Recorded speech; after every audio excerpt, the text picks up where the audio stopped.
Welcome back. CenturyPly is a company on our radar now. The company posted a strong set of Q3 numbers, revenue growth of 30%.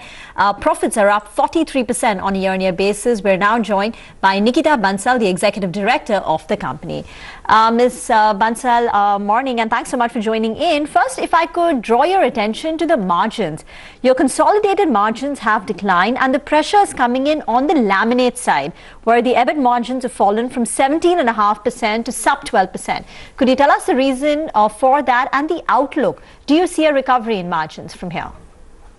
So the reason for this is raw material price increase, but going forward, we see that there was a price drop in phenol and melamine in the last 2 months. So there is a positive outlook going forward. So what could the laminate margins look like? By how much has there been a recovery in the raw material prices? I would say we would go back to what we were at the Q4 levels. Okay, so your MDF volume growth, hi Nikita, this is Pavitra, thanks for joining us. Your MDF volume growth for this quarter is I think at 13%.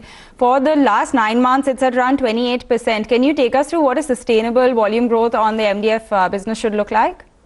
It should be above 20%. For the next quarter? Yes. Hi Nikita, morning. What is your current operational capacity? I think commercial production has begun at your Gabon unit. And what is your utilization and update on the capex plan? So we don't have any capex plan towards the Gabon unit. No, overall. So overall, we are, as we've announced, we are going for the Andhra unit. So we are looking at around a 950 crore investment there. And that includes even the Hoshiarpur plant where we are increasing our capacity as well. So overall, towards the MDF segment, we are thinking about spending another 950 crore. Other than that, we are coming up with a unit in plywood in Hoshiarpur. So we are thinking of another 50 crore there. Nikita, there wasn't any big bang announcement for the housing sector. There was some allocation which is given to the Pradhan Mantri Awas Yojana, close to 48,000 crores. But your thoughts, can the budget reset the growth agenda for the company, or do you think it will be status quo, a continuation of what we've seen in terms of growth? So actually, I think it was a very positive budget towards real estate. The reason being the finance minister announced that, urban population would be around 50% 25 years from now. Currently, it is at 35%. So that's about a growth of 40%. And that is an extremely positive outlook towards a real estate sector as well as all industries related to real estate, including ours.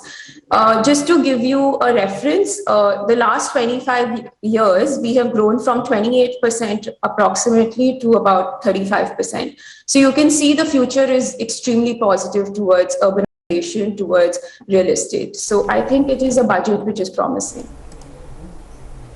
Okay, overall, also, we've been seeing this entire real estate space really boom, right? And we've been talking about the kind of growth that's been coming through over there. What is the kind of demand uptick that you've seen in the past, say, 6 months odd?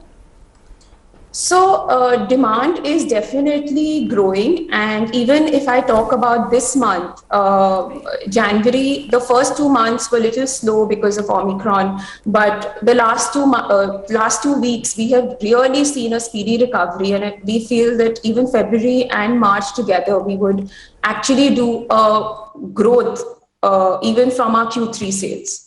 So very positive for us going forward. You started the conversation, Nikita, with the raw material pricing pressure, and you did indicate that there has been some easing on that front in terms of inflationary pressures. Could you talk about the price increases undertaken by the company in Q3 on a blended basis, and what is the trajectory from here on in terms of price hikes? So currently there are no price hikes planned for this quarter as of now. It all depends on how the raw material behaves in the coming few months. But in Q3, we took in plywood division, we took 2 price increases of 4%. And we took in MDF, we took a price increase of about 6%. And I think overall, if I have to give a consolidated, I think in the range of 3% to 4% is what we did a price increase of. All right, Nikita, we will leave it at that today. Thanks a lot for joining us and taking us through your earnings as well as your take on the budget. With that, we get into a short break in the show. You don't go anywhere. There's lots more market action lined up when we come back.